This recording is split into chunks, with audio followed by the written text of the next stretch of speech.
Welcome back to Tourismus Namibia. In today's exciting episode, under topics, we find out about rhino poaching in Etosha, motorcycle companies committing to operate responsibly in sensitive areas, and we hear more about NWR's plans on its shuttle service in Sossusvlei. Now, under destinations, we take a look at the Ocean Guesthouse in Swakopmund and Sandune Lodge near Gobabis. Under To the Point, we learn more from Dr. Phillip of Desert Lion Conservation about the movements of the desert-adapted lions in the Skeleton Coast. I'm your host, Glenora Shipura. We'll be right back after this. I'm sure you've heard the news, and Namibia is calling. And it's time to answer with a smile. From the rolling sand dunes of Sossusvlei to the wildlife wonders of Etosha National Park, Namibia is a treasure trove of natural beauty and adventure. With Enjoy, booking the most renowned lodges is as easy as a desert breeze. Picture yourself sipping coffee on a deck, watching the sunrise. Paint the sky in hues of gold and orange. Or how about a thrilling safari, capturing memories that'll last a lifetime? Our easy-to-use website hosts the most beautiful lodges Namibia has to offer. Whether you crave luxury or a cozy hideaway, we've got you covered. So pack your bags and let's turn your dream adventure into reality. Namibia awaits, and with Enjoy, your perfect stay is just a click away.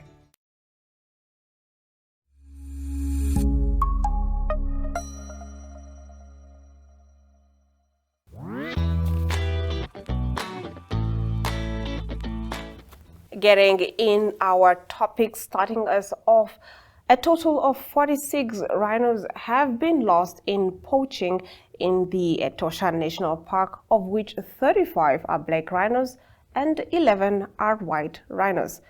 Tourism Minister Pohamba Shifeta said this at the handover of 21 off-road 4x4 vehicles and one sedan vehicle, as well as IT equipment worth 19.8 million Namibian dollars for wildlife protection under the Integrated Wildlife Protection Management Project, which is funded by the German government through KfW.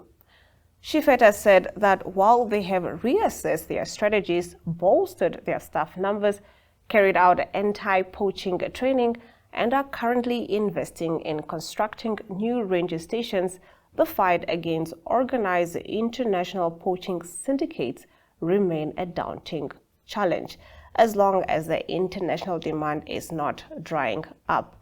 According to Shifeta, arrests related to rhino and elephant poaching combined have decreased from 143 last year to 91 this year, and pangolin-related crimes have also declined from 60 cases last year to 30 this year.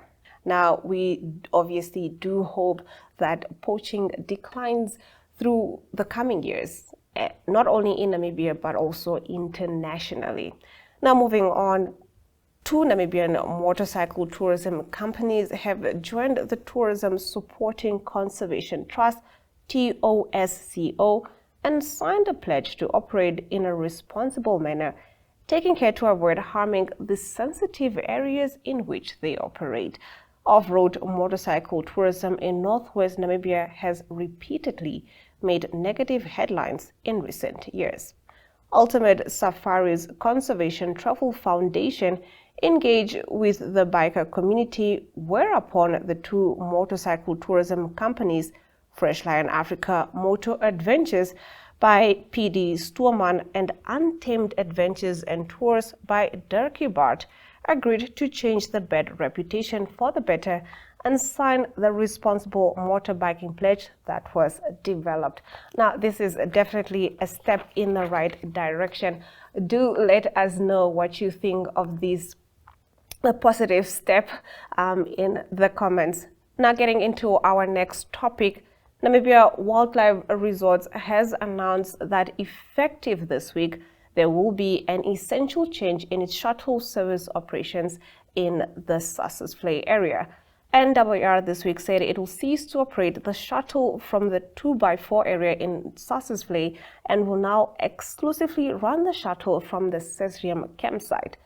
Clients who have already booked shuttle vouchers/tickets to Deadflay will now be ferried from the Sesrium campsite instead.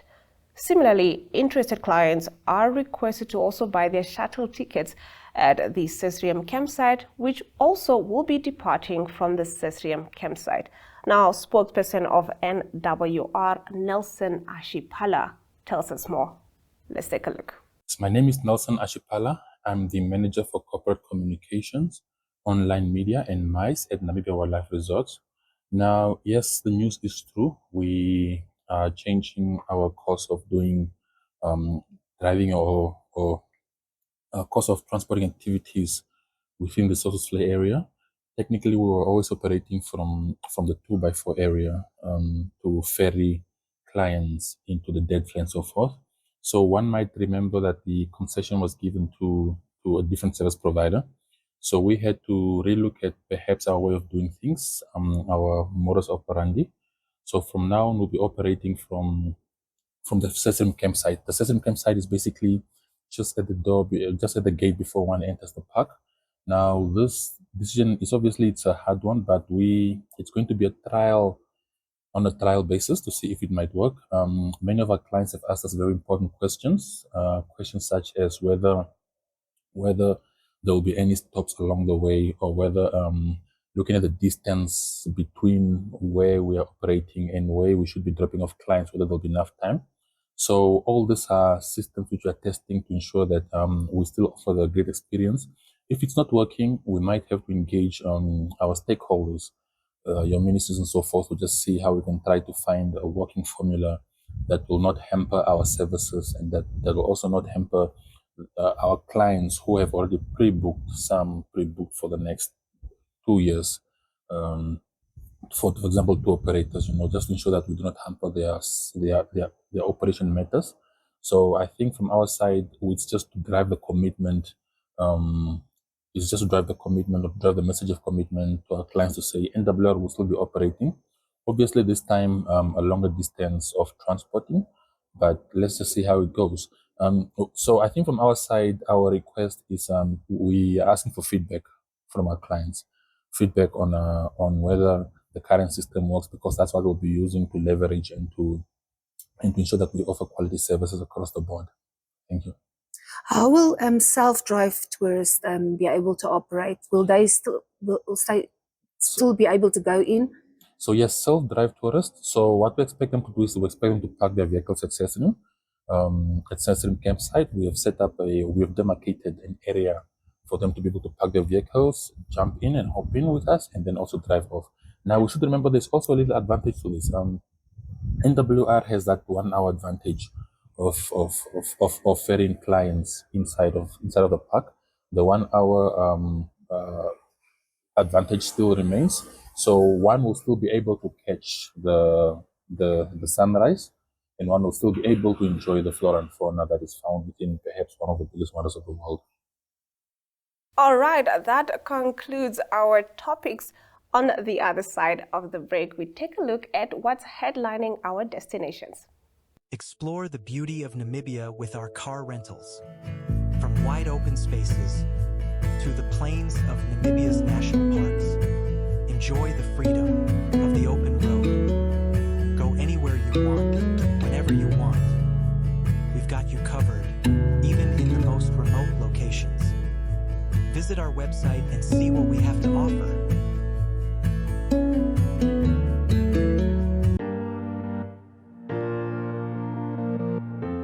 Irongomed is a leading distributor working in partnership with NewMed and WestMed to meet the comprehensive needs of the Namibian healthcare sector. As a partner pursuing sustainable global healthcare, we offer industry-leading medical solutions through our key focus areas, which include pharmaceuticals, orthopedics, ophthalmology, surgical devices and capital equipment, as well as a well-established scientific laboratory division.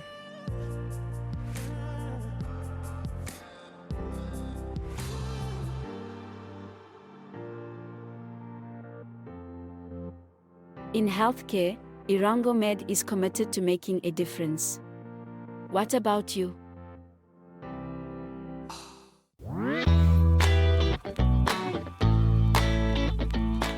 Getting into our destinations, starting us off in the coast is Ocean House Guesthouse, located in the coastal town of Swakopmund. It offers a warm and inviting bed and breakfast experience. Located just a short 2-minute walk from the beach and a convenient 10-minute drive from the city center, Ocean House provides the perfect balance of comfort, relaxation, and accessibility for travelers seeking a peaceful retreat by the ocean. So if you're making your way to the coast anytime soon, I do suggest you make a turn at Ocean House or you stay there. Definitely, I will be looking at also staying there. Ocean House Bed and Breakfast, located in the beautiful coastal town of Swakopmund, offers a warm and inviting bed and breakfast experience. Nestled just a short 2-minute walk from the beach and a convenient 10-minute drive from the city center, this beautiful guest house provides the perfect balance of comfort, relaxation, and accessibility for travelers seeking a peaceful retreat by the ocean. With its intimate atmosphere, Ocean House captures the essence of a small personalized bed and breakfast while offering a wide range of modern amenities to ensure a comfortable and enjoyable stay.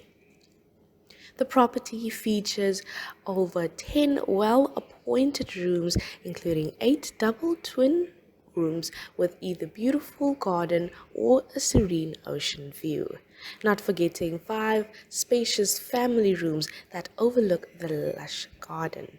Each room is thoughtfully designed to blend comfort and style, equipped with king-size beds, ensuite bathrooms, and cozy sitting areas, perfect for relaxation. Guests can also make use of small fridges, hair dryers, and convenient coffee stations in every room, ensuring that all their needs are met during their stay. The guest house boasts a serene and beautiful maintained garden, providing a peaceful spot for users and guests to unwind after a day of exploring Swakopmund's many attractions. And for added convenience, Ocean House offers secure parking facilities, ensuring that guests can feel at ease knowing their vehicles are safe throughout their stay. Now, a key highlight of Ocean House Bed and Breakfast is its delightful breakfast offerings. Each morning, guests are treated to a fresh breakfast served in the guest house's cozy dining area, giving them the energy they need to embark on their day's adventures. Whether it's a day of sightseeing, venturing into Swakopmund's renowned dunes, or enjoying water activities along the coast, this wholesome start to the day sets the tone for a memorable experience. The guest house's restaurant focuses on using fresh, high-quality ingredients, adding to the overall experience of comfort and hospitality. Now, one thing that's worth a mention is the ideal location of the guest house. Swakopmund is known for its stunning coastal views, and guests can easily access the beach within minutes. Taking leisurely strolls along the shore or simply enjoying the fresh ocean breeze. Meanwhile, the city center, with its vibrant mix of shops, restaurants, and cultural attractions, is just a short drive away, allowing guests to explore the heart of Swakopmund without any hassle. In our next destination, it's a place that I've actually stayed at Sandune Game Lodge. Now, this lodge offers is actually located 9,000 hectares in the Kalahari forest, and it offers a luxurious safari experience. I was there, and I have to say this is an amazing lodge. They give you, like, look at that pool. I mean, so they give you this top-notch, high-quality experience. Beyond that, there's also beautiful activities that you could do. We did the game drive, but then there's also hiking, and also you can go on horseback riding. And the service was really impactful for us. We loved it. There's also the beautiful thing about it is when you wake up, wherever you're staying, Hi, I'm Sandra. I'm from Sandune Lodge. We are 15 kilometers outside of Gobabis, an easy 2-hour drive from Windhoek on your way to Botswana. We offer 12 luxury rooms and 3 self-catering cottages. Our guests can enjoy any of our activities such as game drives, horseback riding, bicycling through the bushveld, a sand and Himba village visit, or a sundowner game drive. We have a restaurant where you can enjoy your favorite meal at Yoli's place, or you can come and cool down in our infinity swimming pool while watching the animals. So if you want to come and get away from the hustle and bustle from life, please come and enjoy our peace and tranquility at Sandune Lodge. For bookings, please contact us directly or go to our website to visit us. Thank you. We were staying at the cottages, so when we woke up and we would, get out of the house, you would see all this wildlife just coexisting with the place. So it's really, really beautiful. I do suggest you go check it out. Now, on the other side of the break, we take a look at To The Point. Welcome to Namibia, where adventure meets tranquility. With Enjoy, you have access to a wide range of accommodations to suit every traveler's taste and budget. Experience the finest dining and hospitality Namibia has to offer. Booking your dream accommodation is just a few clicks away with Enjoy. Join thousands of happy travelers who have trusted Enjoy for their Namibian getaway. Your gateway to unforgettable Namibian adventures.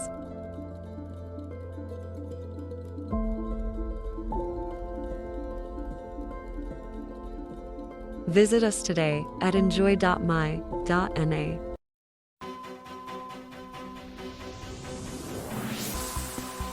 The Agenda is a weekly national affairs interview program hosted every Sunday by Namibian Sun editor Toyvon Jabela, featuring a panel of high-profile newsmakers, analysts, and experts. The Agenda aims to reach high-end news consumers seeking informed understanding of national issues. This show is broadcasted on NTV, 1up2.com, and the Namibia Media Holdings Facebook platform. The Agenda focuses on interviews where we put the nation in the hot seat. Contact Agenda at synergy.com.na to get your product and service in the hot seat. The Agenda, focused on today's conversation.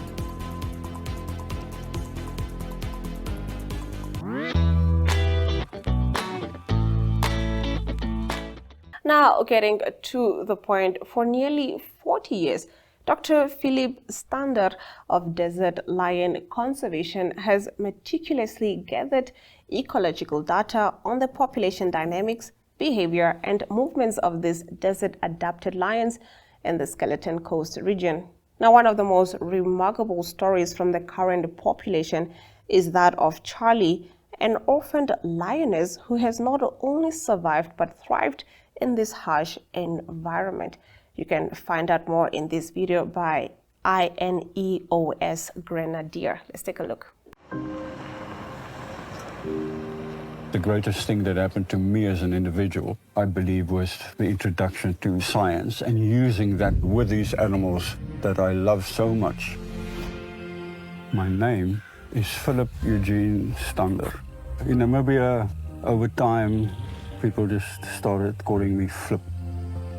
I have a PhD in the field of evolutionary ecology, and particularly social evolution. I became interested in lion research really early on in the 1980s. This is roughly the area that the GPS points to. Charlie, she's one of 3 sisters that we refer to as the orphans. And they became incredibly significant. I named them Alpha, Bravo, and Charlie.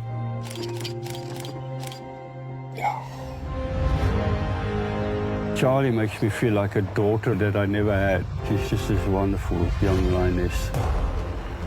She has established herself in the Wannep River, almost in the mold of her great-grandmother, the Queen. She separated from her sisters at a young age. She maintained and retained the culture of mountain lions, hunting giraffes, living in this harsh environment. So we have a bit of knowledge here that we can learn from.